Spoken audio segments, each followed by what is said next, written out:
Hello mga ka-Churks, magandang gabi and welcome back sa the YouTube channel Dumamix TV.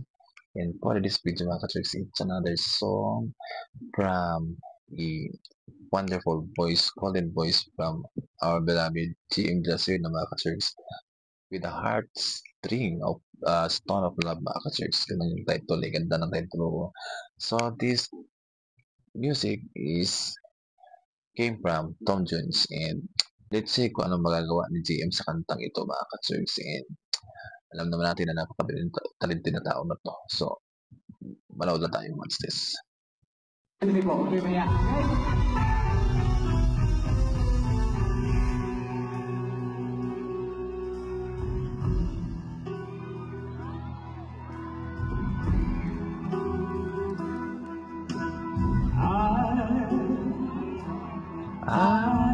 have nothing. I have no one. I know you and what you saw. I'm just no one with nothing to give you more. I love you. Namimiss ko tuloy mga ka-Churks tumuntong ng stage at kumanta ng ganitong klaseng kanta. No? Kasi nga mga ka-Churks, itong piyesang ito kadalasan ginagamit sa mga mahilig mag-aawit, no? Na amateurista, no? Gaya ko. Kinakanta ko nito mga Tom Jones, mga Aming Rodrigo, mga Matt Monro, yung makanumang kanta, Eddie Peregrina, yung gandang-ganda pakinggan sa stage. And isa pa yung kay Eric Santos, mga ka-Churks, na I believe I can fly, gano'n. Tsaka yung kanyang, kalimutan ko eh. Yun yung kadalasan mga pambato talaga. Yung kumanta ng nais ko, Marco Sison, Bright, gano'n. O, di ba? Yung mga Mila Papin, mga kinakanta ng mga nakakamiss mga ka-Churks, totoo lang. Alright, so, dito naman, ang ganda ng pag-expose ni GM Glacier na dito mga ka-Churks. Parang hindi siya nahihirapan kasi sana naman sa sabiritan eh. So tuloy tayo.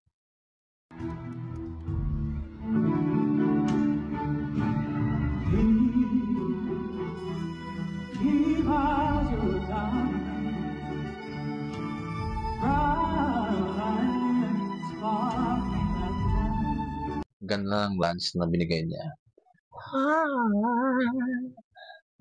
Diamonds. Maka-modern, diba? What's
Grabe, ang galing niya sa part na yun. Sabi ko, dito talaga ako nahihirapan sa ngalangalay. Ang ganda ng vibrato na binigay niya. Ang texture ng... ang galing. Palsito ba? Na napaka ganda ng growl. Sarap, no? Ang ganda ng lance na binigay niya. Ang ganda ng arrangement kumbaga sa ginawa niya sa kanta. And then, hindi siya masyadong nakaluma. At binigyan niya ng magandang version yung song ito mga ka-Churks. Yun ang nakakatuwa ng GM eh. Tuloy tayo.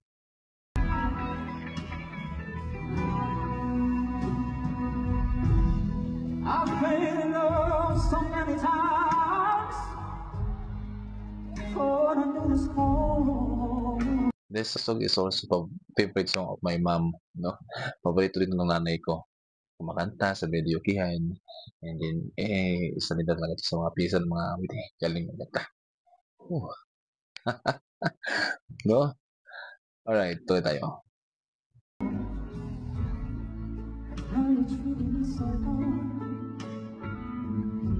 I can't take it anymore, and it looks like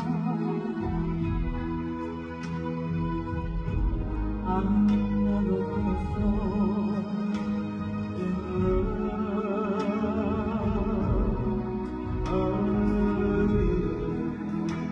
Actually, mga ka-church, no, maganda din itong i-duet tong kantang to, no.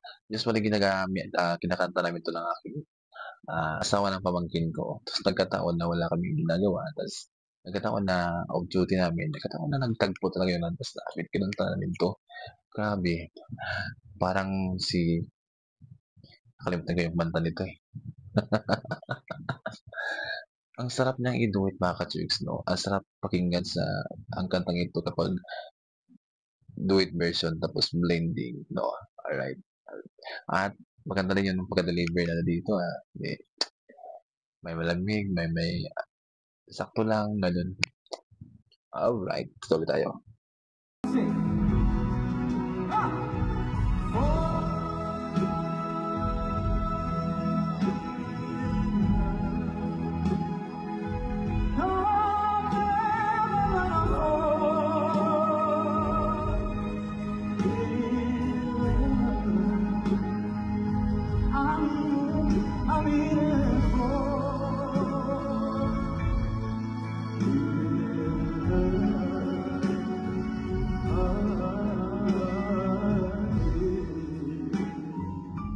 Ganda. Magaling. Sarap.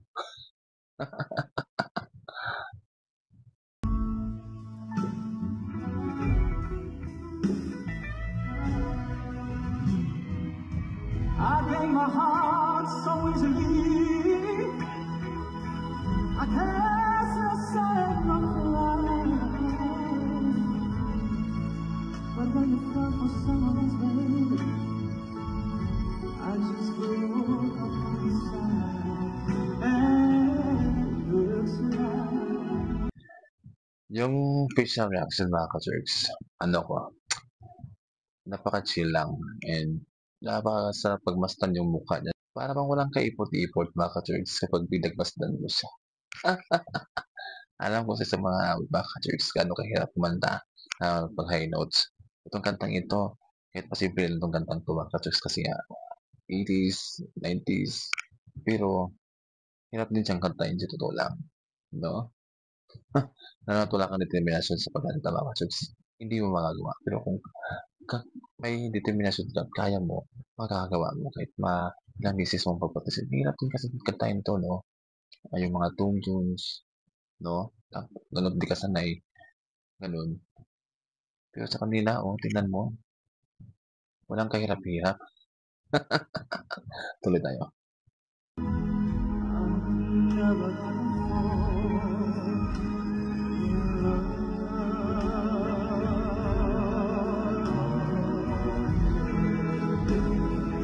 That's why I'm singing.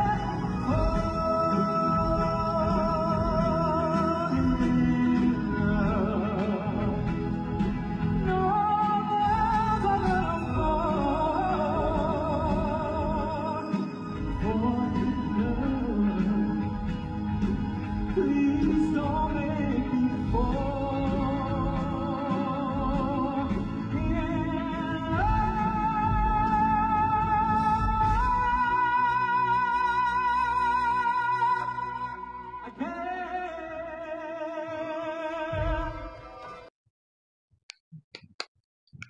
Di ba? Walang ka-effort-effort. Sa akin, hirap na ako nun. Sa kanila, parang walang kahirap-hirap. Ganun. Pero, nakakangiti lang siya. Nakakangiti lang.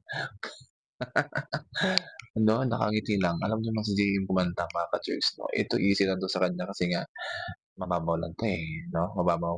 Alam niyo naman si JM 'pag kumanta yan talagang pamalakasan, talagang kahit anong ikantang ibato niyo sa kanya, oo, napakataas ng boses ng taong ito mga ka-church 'no. Kahit Golden Ginaya pa pambabae pa yung kanta, ha, pero nung pinanood ko yung Golden, parang hindi mo alam kung sinong babaeng boses ang sa taas pa naman ng Golden na kanta, eh. Pero dito sa performance niya ngadto, mula sa simula hanggang sa katapusan, nakangiti lang siya and then yung mukha niya parang walang iniindang problema, gano'n. Tapos masaya lang, 'di ba? Kaya naman talaga importante sa 'pag mag-perform ka mga ka-Church kailangan walain mo lahat ng problema, 'no, isundan mo na, magtrabaho ka muna, 'no, sa future. Oo, ang ganda lang ng kinalabasan sa pagkanta niya.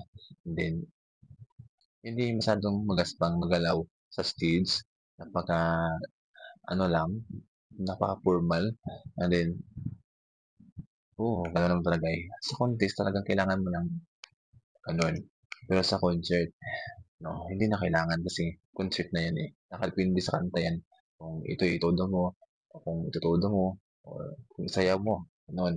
Nakadepende 'yan.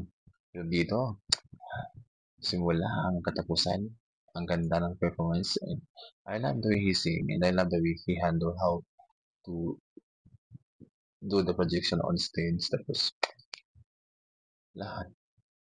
Sabi ko kanina sa kay Mariel, all in one is package. Ay, gano'n din, all in one package. Patawa ako 'no. So yun na mga ka-chicks, hanggang dito na lang yung ating reaction video at huwag kalimutang mag-subscribe, like, and share, post the button bell out there to notify our new uploaded videos and abangan po yung ating mga upload tungkol dito. Meron pa akong gagawin mga ka-chicks. Bye-bye.